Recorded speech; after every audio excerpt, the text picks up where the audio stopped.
thought I'd seen it all until my boss asked if I'd date his son. For money. And the craziest part? He didn't just want me to date him.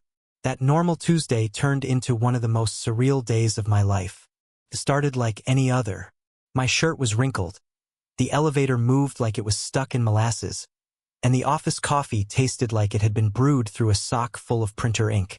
I was halfway through sorting a spreadsheet when the assistant from the executive floor appeared behind my desk, flashing a tight, unreadable smile. "Mr. Blackwood wants to see you. Now." I blinked. Me? Her shrug told me nothing, and everything.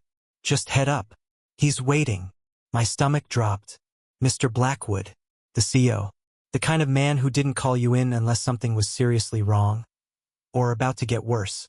As the elevator climbed, my mind scrambled for answers. I hadn't missed any deadlines. No office drama. No complaints. Still, when those glass doors opened, I stepped into silence, luxury, and a ridiculous amount of carpet. His office looked like a high-rise cathedral, sleek, cold, intimidating.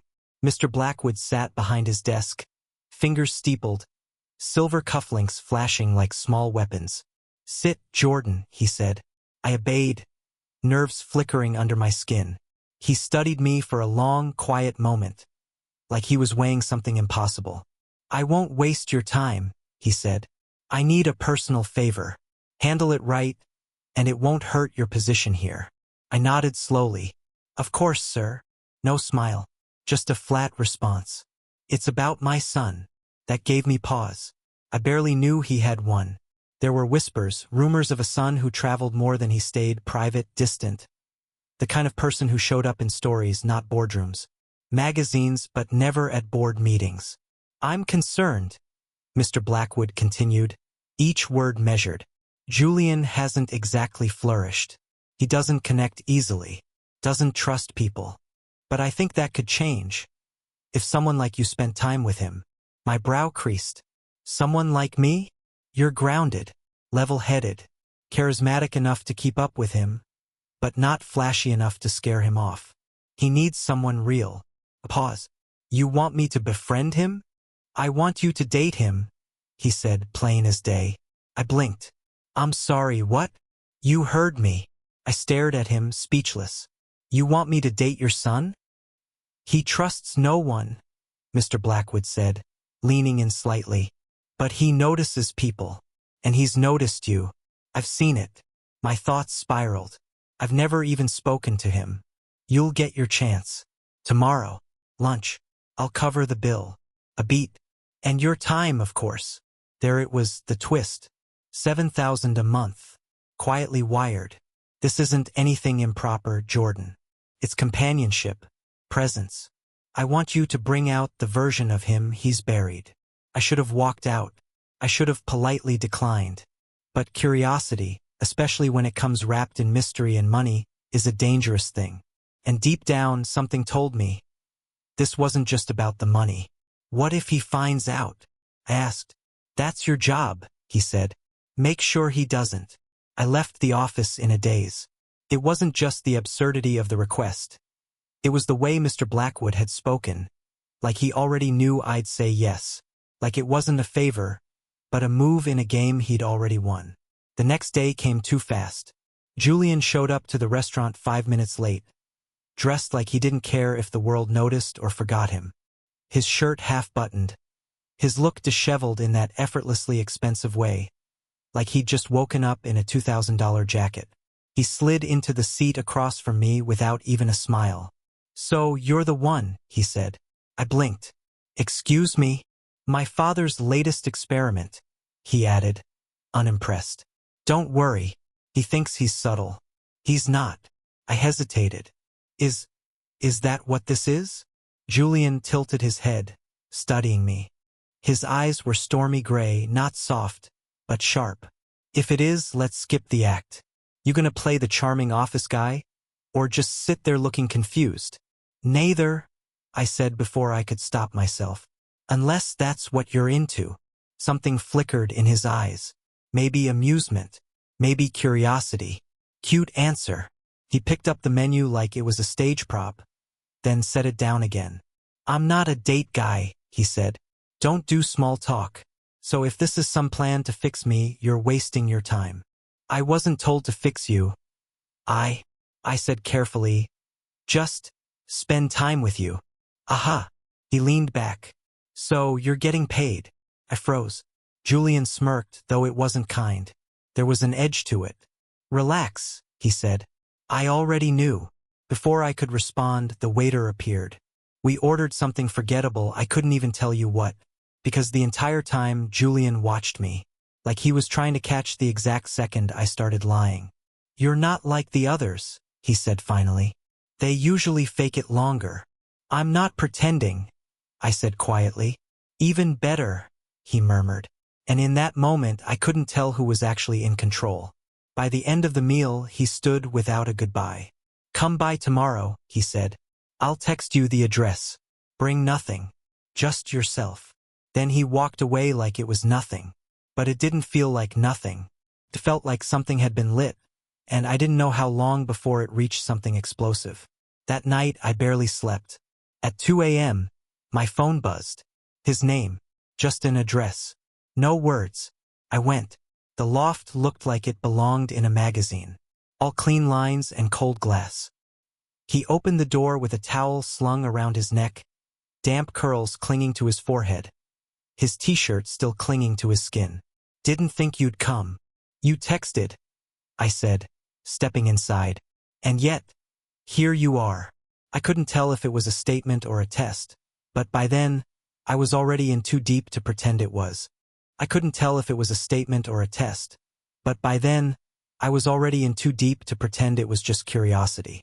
We spent hours saying little, but learning everything. His music taste, sharp, chaotic. His fridge, empty except for champagne and almond milk. He offered me nothing, and somehow that felt like everything. Then it shifted. All at once. Somewhere between a sarcastic laugh and a glance that lingered too long, something changed. He brushed my hand once, just in passing, in the kitchen. No words, just a charged silence, heavy with what neither of us dared name. Later, he sat beside me on the couch, too close. His scent was warm, sharp, expensive, something I couldn't place. We talked about everything, and nothing. Movies, the way people fake their smiles, the worst kinds of silence. Then, without warning, he said, "You don't look at me the way most people do." How do they look at you? Like I'm either a puzzle or a paycheck. And how do I look at you? His eyes locked onto mine. Like you want to know what I taste like. I swallowed. Julian leaned in, slow and unapologetic. His lips hovered just shy of mine, waiting. I didn't move. I didn't have to. He kissed me like it wasn't the first time. Like we'd done this before and never wanted it to stop. It wasn't soft. It wasn't unsure. It was possession, disguised as curiosity. The kind of kiss that tells you you're already losing control. I didn't stop him. Not when he pulled closer. Not when his fingers skimmed along my jaw. The heat built slowly, steady, deliberate. His hands slid along my sides. His mouth moved to my neck, hungry and unhesitant. It didn't feel like a mistake. It felt like something overdue. But that wasn't the end of the story. Not even close. Because the next morning, I couldn't tell if it had really happened, or if it was just some strange, intoxicating dream. The scent of him still clung faintly to my skin, like the night had marked me. I hadn't stayed over. Not completely. But I hadn't walked away untouched, either. We didn't say much after. But something had shifted. Something unspoken. Something undeniable. He didn't text. Not that I expected him to. Julian didn't strike me as someone who chased. I didn't want to read too much into what we shared, even though a part of me already had. Still, I went to work like I wasn't distracted. Like my thoughts weren't stuck on the heat of his breath behind my ear, or the way his hands had moved like they already knew the shape of me. Then Mr. Blackwood called me in again. I braced myself. "How's it going?" he asked casually, but his eyes sliced through me like scalpels. "With Julian?" I asked, trying to steady my voice. "Yes," I swallowed. "He's interesting, smart, guarded. But is he opening up?" I paused. He's starting to. Mr. Blackwood's mouth twitched, almost a smirk, but it never reached his eyes. Good. Keep going. That was it. No mention of the money. No reminders. Just an order, disguised as interest. He waved me off like I was just another errand. And I left feeling less like a person, more like a hired spy. That evening, Julian messaged me. You free tonight? For what?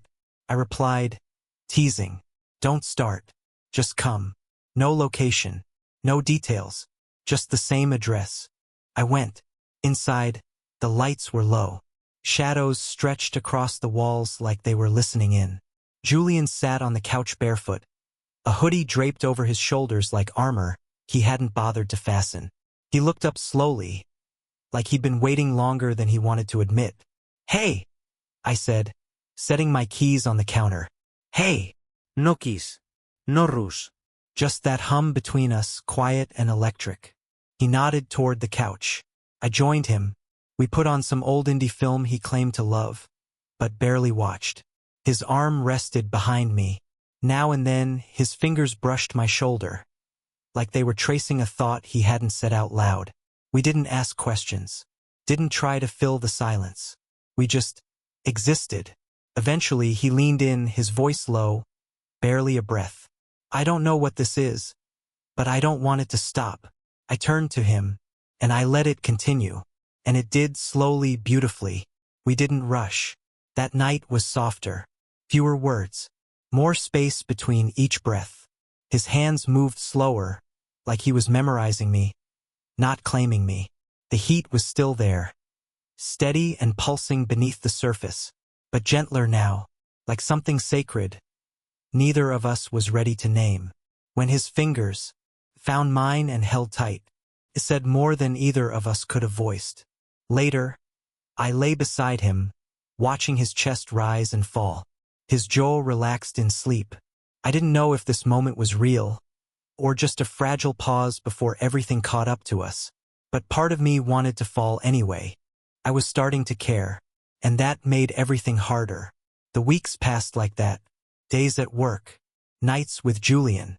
The money still came, quietly tucked into my account, but I stopped checking. It didn't matter anymore. Not compared to the way he started texting me first. The way his kisses lingered.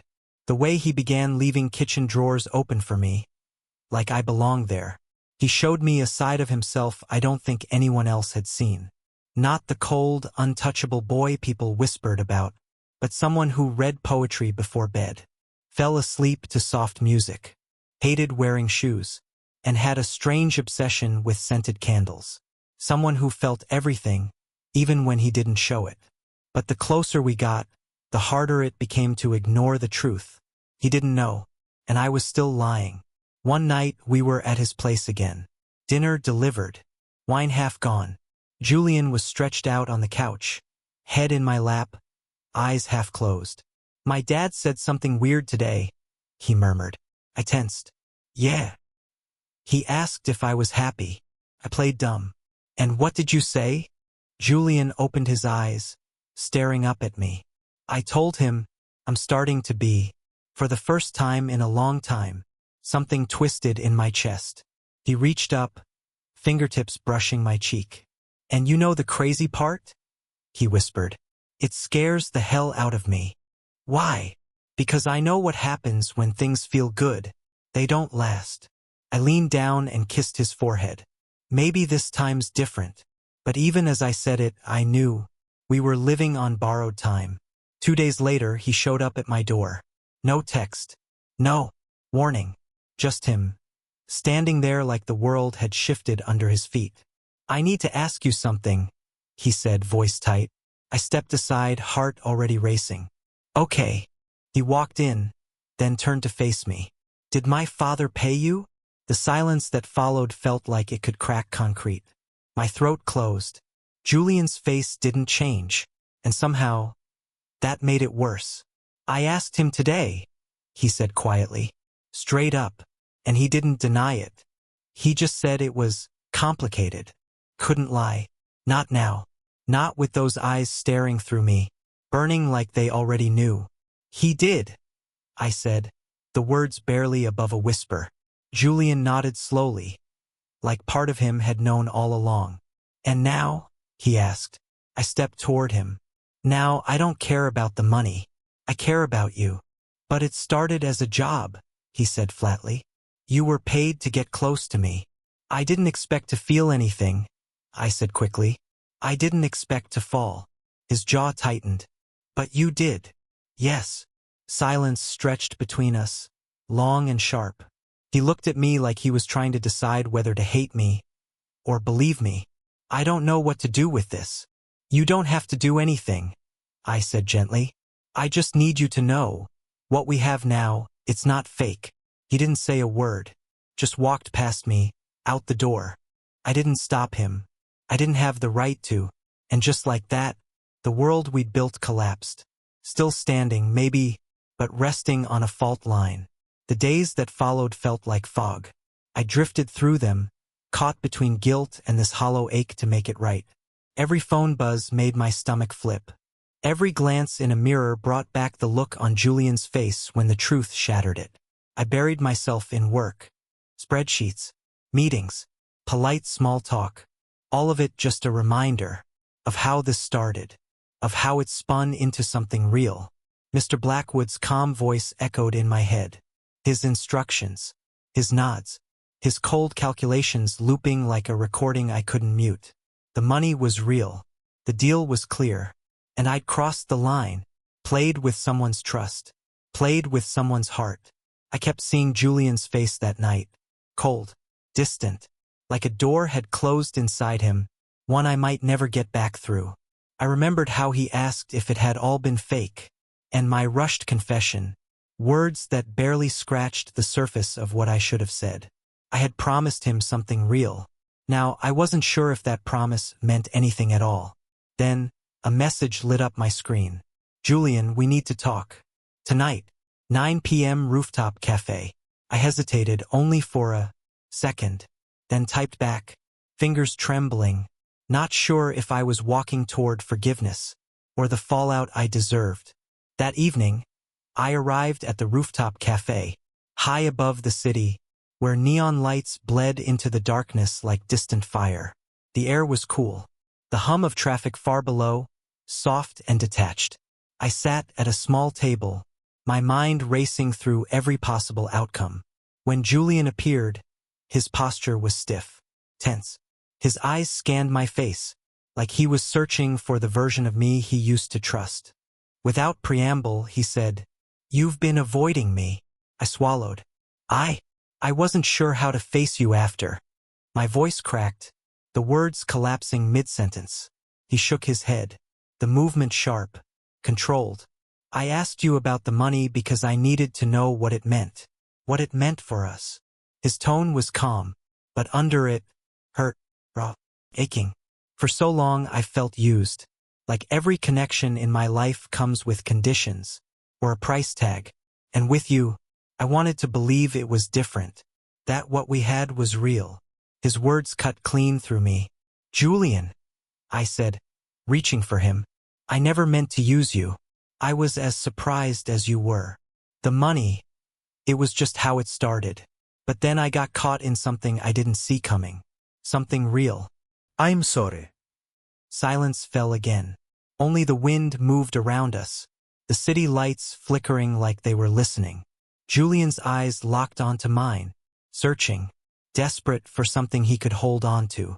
"But you did," he said finally. "You did get paid." He looked down, hands clenching the edge of the table. "And I knew that when you agreed. But I hoped." You hoped? "You'd find something more." I could almost see the war tearing through him. Tears stung my eyes. "I did," I whispered. "I found something I couldn't explain. Connection. Something real." His gaze met mine again. "But can I believe you?" We sat there, wrapped in that fragile silence, the kind that follows a storm but doesn't promise sunshine. Julian's hand stayed in mine, not firm, not sure, but present, like a door cracked open. "I want to believe you," he said again, softer this time, less armor, more ache. I don't know how to stop waiting for it to fall apart. You don't have to know yet, I whispered. You just have to let me be here while you figure it out. His thumb moved slightly against my knuckles. A small movement, but it felt like a beginning. I still feel broken, he admitted. I don't need you to be whole, I replied. I just need you to be real. He looked at me then, really looked.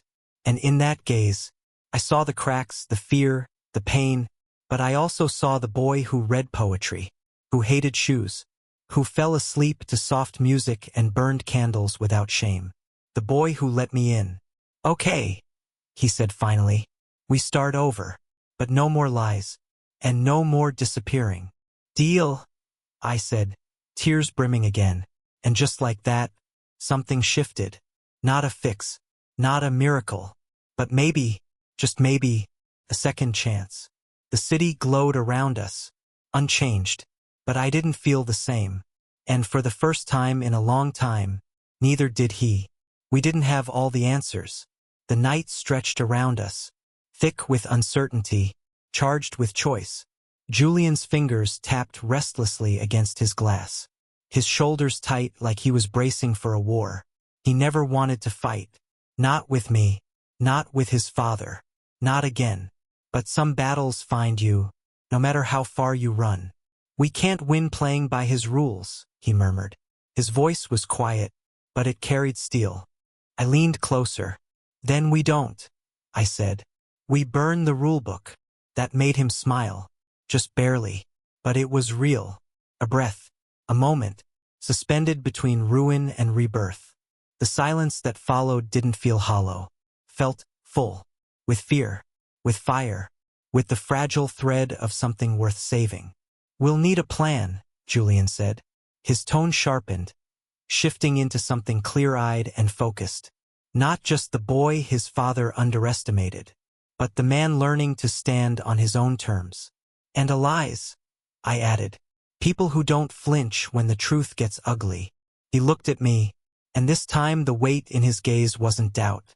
It was decision. We're not just fixing what broke, he said. We're building something new.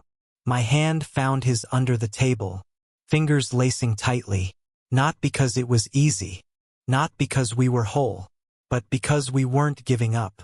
Not this time. And as the city buzzed beneath us, unaware of the storm gathering above, I realized this wasn't just the aftermath. This was the beginning, and we were done hiding in the shadows. The road ahead was uncertain, full of shadows we hadn't yet named. But for the first time, I truly believed this us was worth the risk. I squeezed Julian's hand, and though he didn't say the words, his eyes said enough. This wasn't the end. This was the beginning. Raw, fragile, ours. We didn't see each other for 3 days after that night on the rooftop. 3 slow, unraveling days where I couldn't eat, couldn't sleep. I kept checking my phone like something would shift, like he might suddenly appear. But he needed space, to think, to breathe, to decide if what we had was worth salvaging. And even though every second without him felt like a slow unraveling, I understood. I was the one who lit the match. Now I had to wait in the smoke. Then, just after midnight on a rain-soaked Thursday, there was a knock at my door. No message, no warning, just him. Julian stood there in a hoodie, rain dripping from his hair, his eyes guarded.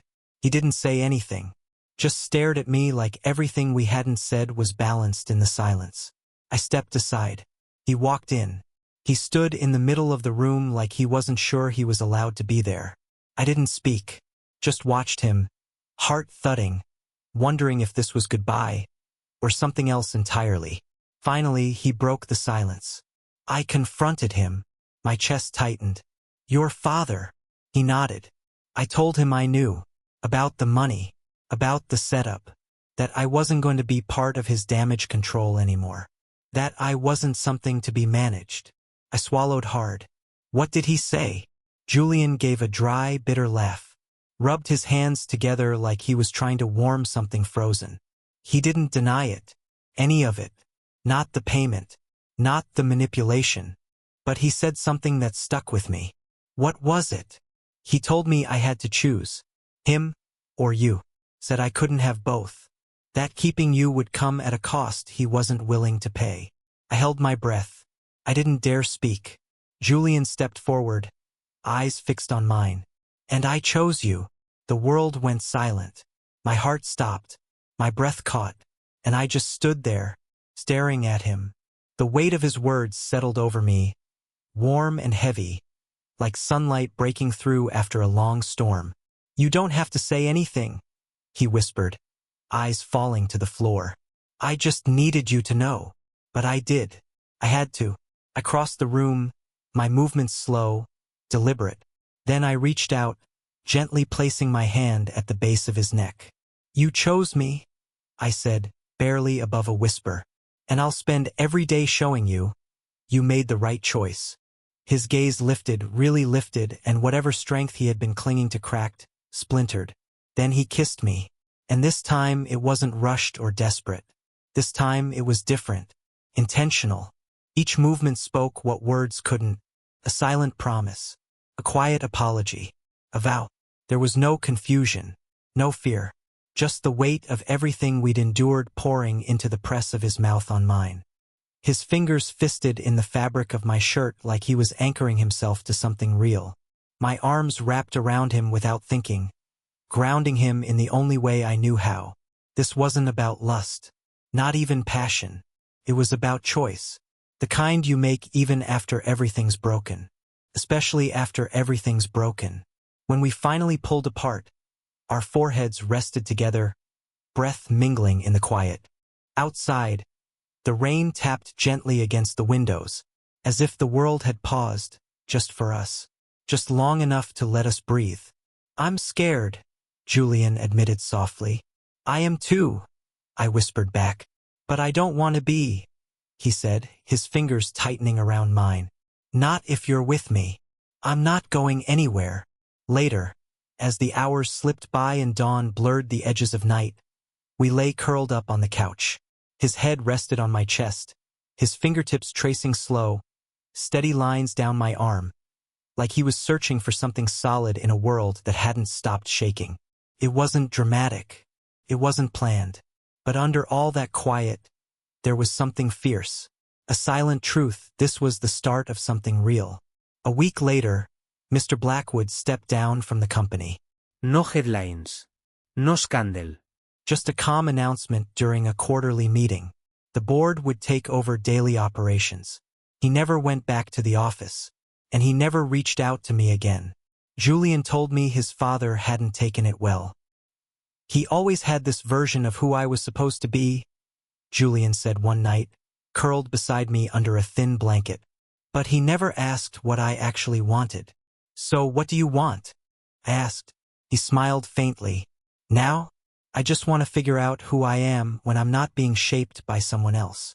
You're already doing that, I said, brushing a damp strand of hair from his forehead. He closed his eyes, leaning into my touch. And I want you to keep being part of it. I nodded. Then let's figure it out together. And we did. It wasn't perfect. There were bumps, days when old doubts came creeping in, days when how it started made it hard to trust how far we'd come. But we talked, we fought, we kissed, we pulled at the knots until they loosened. It wasn't always easy, but love, real love, rarely is. What started as a deal became a decision, and that decision became something honest. Sometimes people ask how we met or how it all began. We laugh. We give vague answers, because the real story, the still unfolding, messy, beautiful, complicated, ours. And we wouldn't change a thing.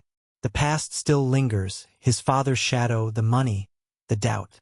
But those things don't define us anymore. What defines us is the way Julian reaches for my hand when he's overwhelmed. The way he leans into me when the world feels too loud.